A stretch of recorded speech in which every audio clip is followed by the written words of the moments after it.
Griffin, no running out here, you know that.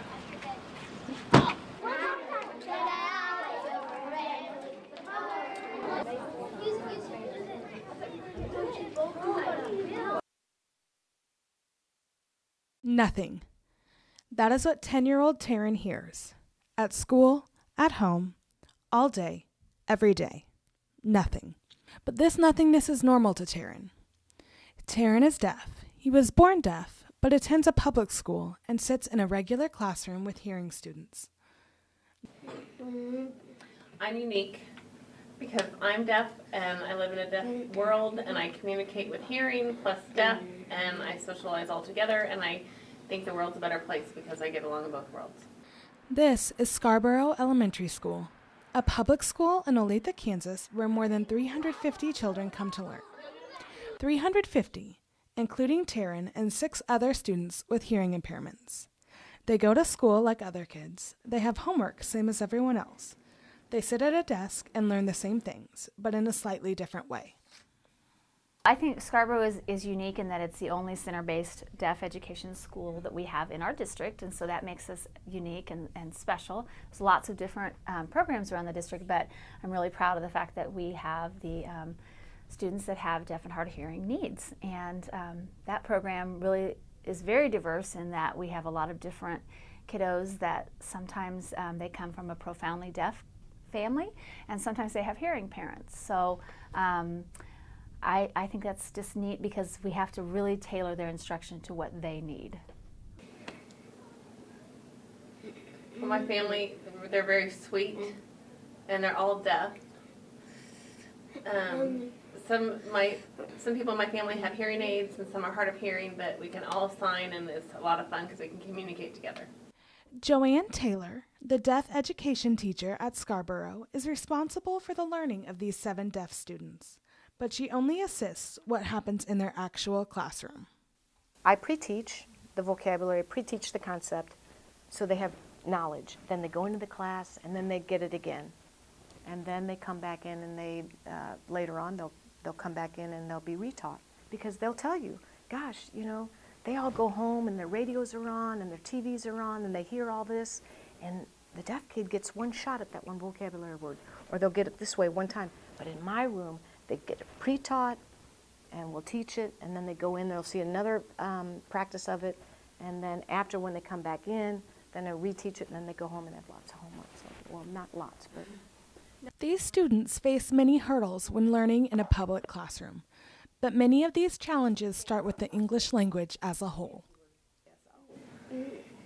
Well, ASL and English, it's hard because you have to change the English to the ASL, and then the ASL you have to change it back into English, and it's hard.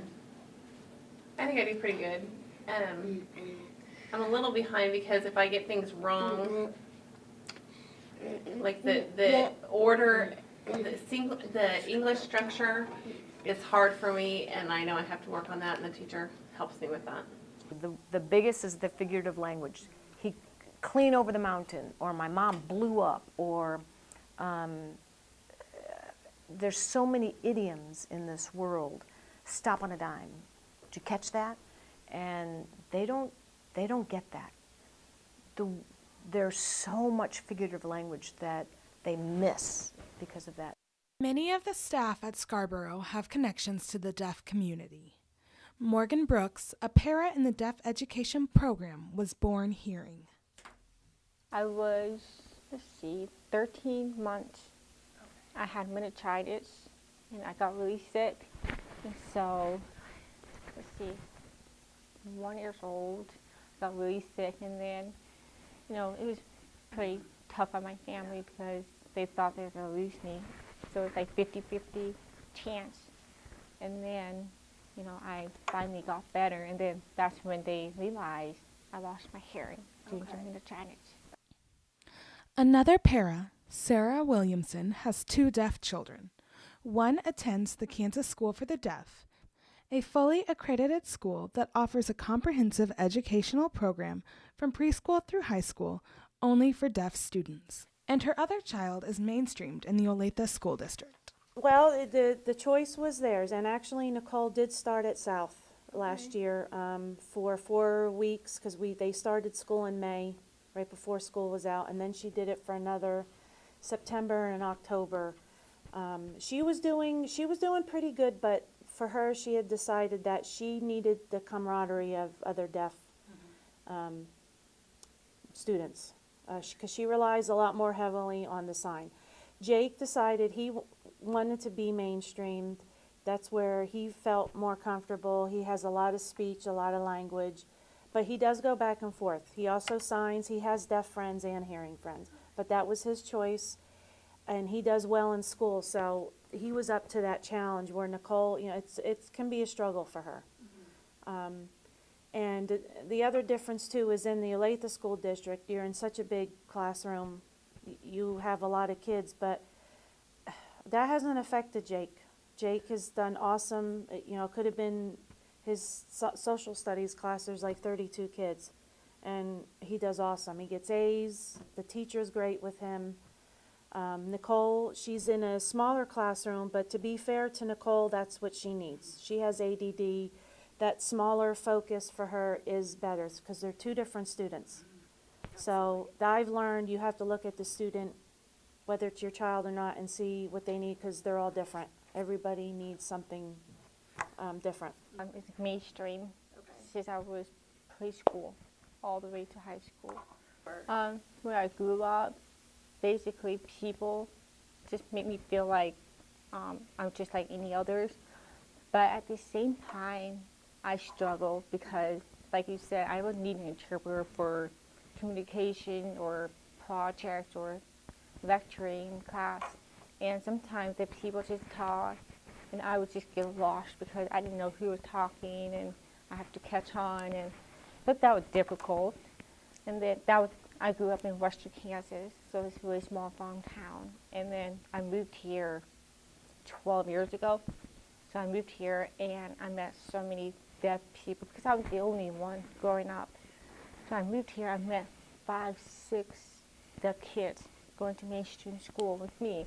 I was like, whoa, this is awesome because this is not what I had growing up. And I loved that, you know, socializing with them and other kids, teachers, the community were great with deaf people as well because they know sign because of the deaf school there. And so I've never gone to deaf school. I wanted to, but, you know, this never happened. One of the biggest issues for deaf people in a hearing world is their ability to socialize and communicate with other people. It's been hard. You know, my daughter, especially in the beginning, she was left out of a lot. And we were in a neighborhood with all kids that were her age. They were all around the same age. She got left out of a lot because the parents, you know, it was new to us and it was new to our neighbors. So they didn't know how to communicate. They weren't comfortable with it. In a way, I don't blame them in the beginning. But my philosophy is the more you learn about it, the more comfortable you're going to become with it. We had to because we're the parents. But you know, I don't feel other people should be afraid, whether it's deafness or something else. The more you learn about it, the more comfortable you become, and you become accepting. I socialized at KSD, and because I just want to be with more deaf people, so that's the only way to go there. So then I've learned so much about their environment, their culture in deaf school, and what it'd be like. It is different because they have smaller class and the teacher just sign, where my mainstream, I have to have an interpreter there with the teacher, and my peers are hearing, and they're different, and it's different with the communication too. And that's why I thought maybe I want to go KSD because it's just, I like something different, something new. Is it almost easier to go to KSD for deaf students, or? Yeah, for communication, yeah, I would think for communication, socialize, because you would not have to rely on an interpreter and you feel isolated because you have to sit back and watch the interpreter interpret what the other kids are saying. But at the deaf school, you can see all saying, and it's a different, big difference. it's a lot of work to be a friend to a deaf kid. It is, because you've got to understand their speech and you've got to, you know, what's going to happen. To eliminate that is, or to make it a little bit easier, in the mainstream, it's clear that they're going to be alone. They're lonely. We set things up. We watch them when they're kindergarten. We teach sign to all the kids in the school.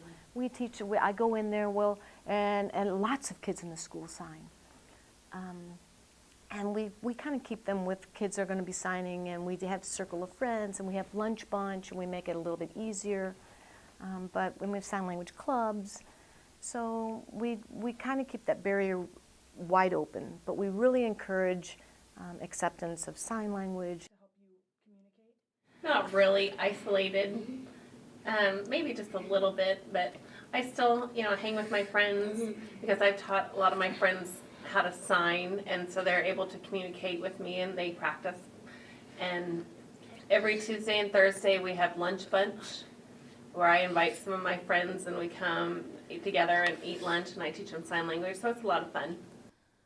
Despite the challenges, Taylor says that being in a mainstream classroom is beneficial for these students. One of the big pluses is the numbers in a classroom, that the children in a mainstream setting get so many more exposures to different kids, lots of language, lots of opportunity to practice. So I think it's just the challenge within itself to be in a classroom of 20 kids, and the opportunities that are provided in such a large class. And the pace is so fast. So, you know, they really will, because there's so many other kids in the class, they have to keep up. According to the Journal of Deaf Studies and Deaf Education, nationally, close to 1 million people are functionally deaf, and more than 7 times that number globally, with 80% of those in developing countries. And one of the major issues in the deaf world is the use of cochlear implants. Cochlear implants are an electronic device surgically implanted into brains to help deaf people hear. But the deaf community see it as a hearing majority imposing their views on the deaf culture. The controversy was with the cochlear implants is when you implanted somebody, the deaf, they would look at the student that has one and say, well, why do you have a cochlear implant? Are you broken? What's wrong with, you know, do you think you need to be fixed? And then the child with the cochlear implant wasn't able to answer that. So it's just an old, it's been a controversy within the deaf culture. And it's slowly changing. So cochlear implants have opened up so many windows and opportunities because the kids are being implanted so early, and their speech is, it's amazing. We decided at the ages of 7 and 3 that we were going to have them implanted. So they were implanted with cochlear implants on the same day. I had it done in one shot. And then that process went from there. We were told since Nicole was 7, she probably would not maybe do as well as Jake with the implant, and that has been the case. Jake has really progressed very well with it.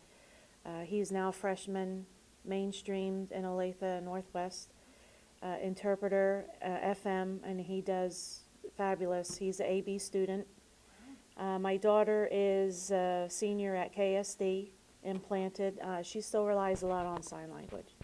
That's what my parents want for me, you know, because now the controversy about the cochlear implant is like, why would you want your child to have cochlear implant? Why would you do that? Or why don't you let them decide? Well, you know, I was 3. I didn't make that choice. My parents did. And everyone's like, do you wish they didn't implant you? I was like, well, I don't care. I mean, I was grateful. And my parents wanted me to have the best of both worlds. I still can learn how to sign. I can take it off if I wanted to. I still hang out with my deaf friend, or still have it on when I talk with my family. So really I have advantages than people really think I do. At Scarborough, 2 of the 7 deaf students have cochlear implants, but they all receive a quality education. In addition, the hearing students at the school get exposure to something many do not see. I think it teaches our kids about a unique group of diversity, and our other students really love finding new ways to communicate with others, and they like learning sign language and figuring out what to do if someone doesn't, talk orally to you. What are you going to do to ask them to play, or to teach them something new, or to invite them to be your partner? So they really get to learn how other children learn, and so that's really neat too. And the most important is that the deaf kid feels proud, and they feel part of the deaf world and part of the hearing world. But they want the hearing world to be part of them as well. These kids are so awesome because they have gone to school in a hearing world. They can figure out the hearing worlds. They know that what they need to do. If you don't understand, they will get up paper and they will write. Deaf people are brilliant. They just are brilliant. It doesn't matter what school they go to. They figure it out.